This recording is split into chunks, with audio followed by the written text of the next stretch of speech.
I'll be straight with you, right? On this custom group summon, let's go take a look at it real quick. Like, if you are actually married to doing this instead of saving, which is my recommendation is you don't touch this. But if you're doing this, things that are worth getting, Luna and Draco Plate, neither of them are worth getting right now. Other than imprints for ML Luna, there's really not a place for it. And Draco Plate, it's a nice warrior artifact. It's solid, but there's just better artifacts in the game. Diane is really, really good. She is one of the few units, I think, on this list that's actually worth getting, and her artifact is pretty decent too, right? Landy is really good in Abyss, and that's about it. She's fallen away. Other than being an imprint for ML Landy, she really doesn't have a place in the game anymore. Holiday Eufiend, some people are coping that Holiday Eufiend is a pretty good choice because of the Uber's tooth changes. I think those people are crazy and giving bad advice. The artifact is a niche artifact at best. I don't think she's worth getting. Seaside Bologna is a solid unit. She's decent early on RTA, and when I say early on, I'm talking like gold and below kind of early on. She's really good in a lot of PvE content. She's used to this day in Nightmare Raid, and a lot of times in things like Advent and temporary PvE that comes out, but she's kind of lost the edge in a lot of her places. Even Wyvern teams, the recent buffs to Clarissa have made Clarissa just an easier unit to use than Seaside Bologna, and all of her Wyvern uses require this artifact to be maxed, and it's hard chasing a max limited artifact. You're talking about a lot of bottles. I wouldn't recommend it. Cerise has got some limited use in PvE, but the big reason for Cerise is Guiding Light. You can never have enough Guiding Lights, and I'm not kidding here, guys. When I say you can never have enough Guiding Lights, I've got 1, 2, 3, 4, 5, 6, 7, 8, 9 Guiding Lights, and all of them are used. Notice the green E's, all of them are used. Cerise you get for Guiding Light because it's giga important.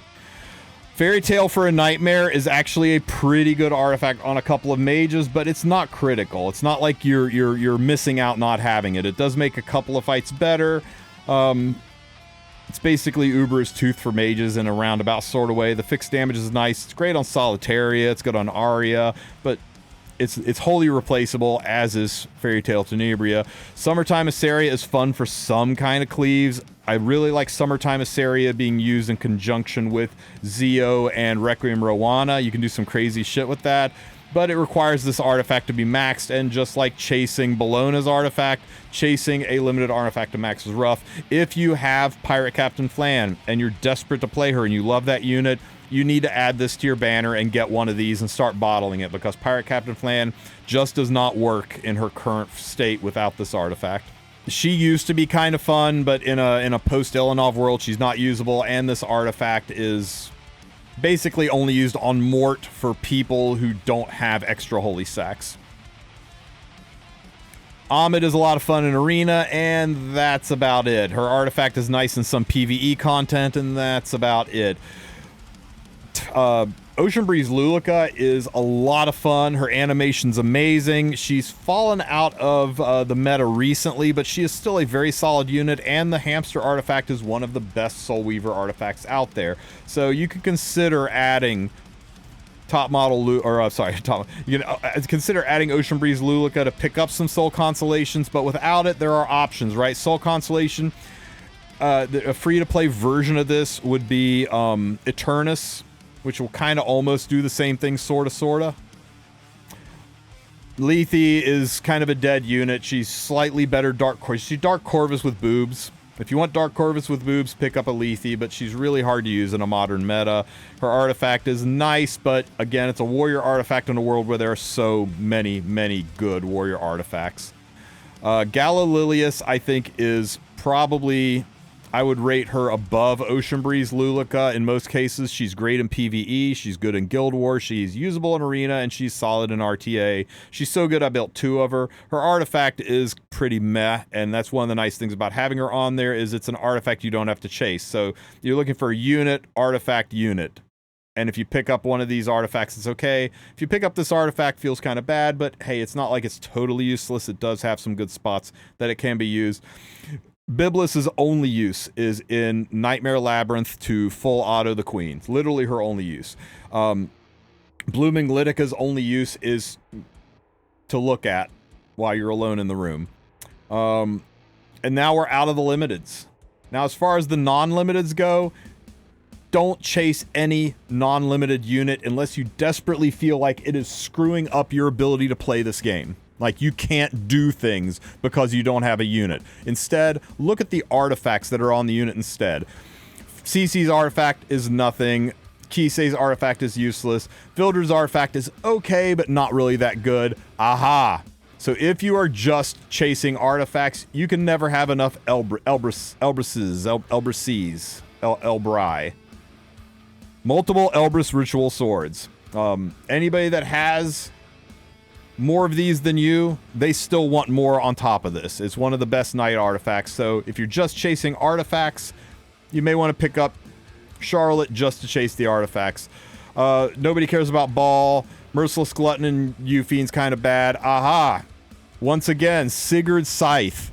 People want multiple Sigurds. So, worthy to pick up. Shepherd of the Hollow is really good. I'm not so sure if it's so good that I would chase it on this banner, but you can make that choice, right? Song of Stars is nice, but you only really need one of them, and once you're done with PvE, you don't need it ever again. Nobody cares about Justice for All. Nobody cares about Manica. RNL was good until it got nerfed. Nobody cares about Glory Hole. Circus Fantasia is kind of useless. Sword of Judgment is one of the worst artifacts in the game. I take it back. Samsara Prayer Beads is one of the worst artifacts in the game. This is a PvE artifact, or you put it on Angel Light Angelica, is not used anymore. This is actually a really good artifact. 16% damage with the potential for 16% more if there's barriers. This is really underrated for a DPS warrior artifact if you're just looking to make the unit hit extra freaking hard. Crimson Moon of Nightmares is a meme artifact put on Spectre Tenebri who's not used anymore, and Abyssal Crown. Anybody want to play Harsetti, you're going to want yourself an Abyssal Crown, and having a couple of these is not bad. Idol's Cheer is not really a good artifact. Time Matter is nice for some PvE. Holy Sack is another one that you can pick up. Like Abyssal Crown, I think Holy Sack's something you want at least 2 of. So you either pick up 2 Holy Sacks or you pick up 2 Abyssals. I would lean towards Holy Sack more because it's one that if it doesn't proc, the fight's over. Whereas if this doesn't proc, you'll get it next time. So I'd rate Holy Sack a little higher. Iron Fan sucks. I take it back yet again. Cradle of Life is the worst 5-star artifact in the game. Black Hand of the Goddess is meh.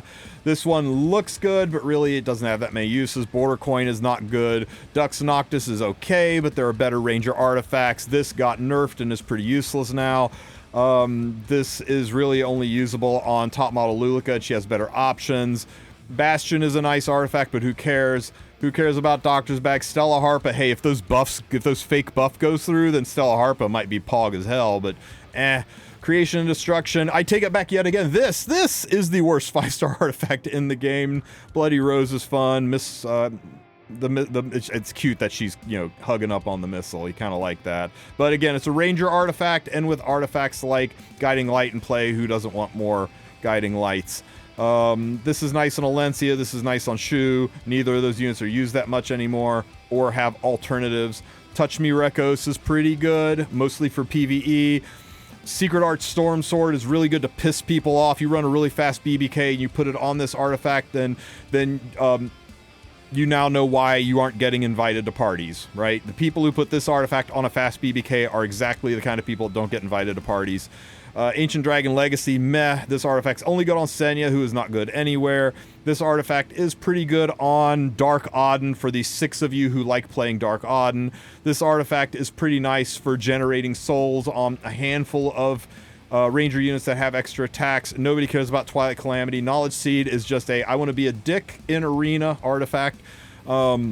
The Wings of Light and Shadow, it's not good. Sword of Winter Shadow is not good. Shamaner Staff's pretty good for PvE, and that's about it. This might actually be freaking busted on MLTU. We'll have to see. Glow Wing sucks. Goblet sucks. Indestructible Gators sucks.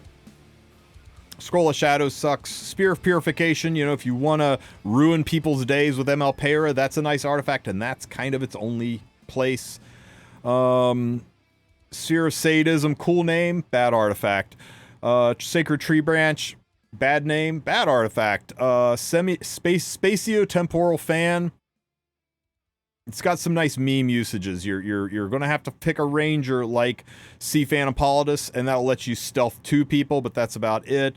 Sword of Autumn Eclipse will be the best artifact in the game if the fake buffs are actually real buffs. But yeah, for right now, nah. Sphere of Inferno, I don't even know what this does. It is useless. Okay, screw that artifact. Offer You Can't Refuse is pretty good on Elegos and no one else. Golden Rose. Golden Rose is the same thing as... Oops. Golden Rose is the same thing as Sigurd's Scythe, except Golden Rose you use on HP scalers. Damn it. Sigurd's Scythe you use on attack scalers because it boosts attack. Golden Rose you use on HP scalers because it boosts damage, which means unlike the attack boost, it works with HP scalers. I think with the changes to Sigurd's Scythe recently, though, it's fallen out of favor. You don't use nearly as many of these as you used to. Almost everybody's just using Sigurd's Scythe now. Broken Will of the Priest, meh. Elysiac Candle, meh. Tyrant's Descent, meh. Umbral Keystone for some niche uses in Arena. Beguiling Wings, I don't know what it does. Dark Blood Keeper, I hear this is actually pretty good. I actually don't own it, so I don't know. Bird's Eye View, if you are running Frida and you want to do Frida things, you'll need a Bird's Eye View level to level 24. So I know some people are chasing this just to get their Frida up and running. That's a decision you got to make. And Wukong's artifact, it's not a bad artifact, it's just not one I would chase on this. So I think if I were building this just to chase artifacts, I would build this. These are the artifacts I need the most. But some of you are going to say, I've got plenty of Sigurds, I need more of this. And something to be aware of is once you set this, right? Once you hit confirm, you're not done yet. If you go over to the artifact shop, Powder of Knowledge, you'll notice those artifacts aren't here yet, right? But if I go back to the summon and I lock the artifacts in, first of all, I got 2 of these max. I don't need that, so let me pick something else. Care. Okay, so once you have selected the 3rd that you want, just do 1 summon. Just 1 single summon. By doing that, you lock in the banner. Once you do 1 single summon, now the banner's locked in. You notice I can't change it anymore, right? Now, when you go to the powder shop, the game considers it a live and active banner, and all of those artifacts that I just selected are in the powder shop, and I can buy them for powder. So even if you don't want to spend your bookmarks, you don't want to spend your sky stones, you don't want to chase the shop, but you're sitting on a metric F ton of powder, maybe you bought some powder packs, I don't know, you can come in here and you can straight up buy the artifacts that you want. So that's a little pro tip from me to you. If you've got powder to spend but not bookmarks, you can at least set the banner and buy the artifact you want. And where's my Mirage coin shop? Is that in here somewhere? There we go. And I can spend that 1 coin on 12k gold because I am not pulling a damn thing from this banner. So there you go. That's all I got to say about the custom group summon. Now, if you spend on this, that's great. You do you. Just be aware, they strongly hinted at collaborations in April. They said Heroes from a New World are coming in April, and that's kind of the verbiage they use for collaborations. We're probably going to roll into a Laia banner with Sweet Miracle, and everybody's going to want that. That'll put us into May.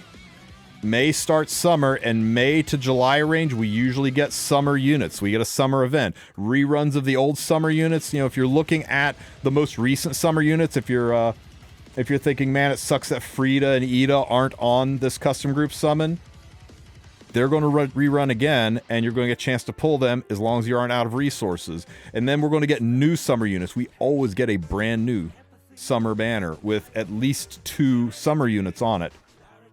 It was Frida and Ida last time. It was Lethe and Lulika the time before that. It's always 2, so you're going to have to pull for that. And then we're rolling into Anniversary, World Cup units, Don't forget, we're also going to have the art contest units rolling out. So there's a lot coming in the near future. So plan ahead. Make sure you balance your resources so you don't put yourself in a situation where you feel like you have to spend because you chased for an artifact that would be nice.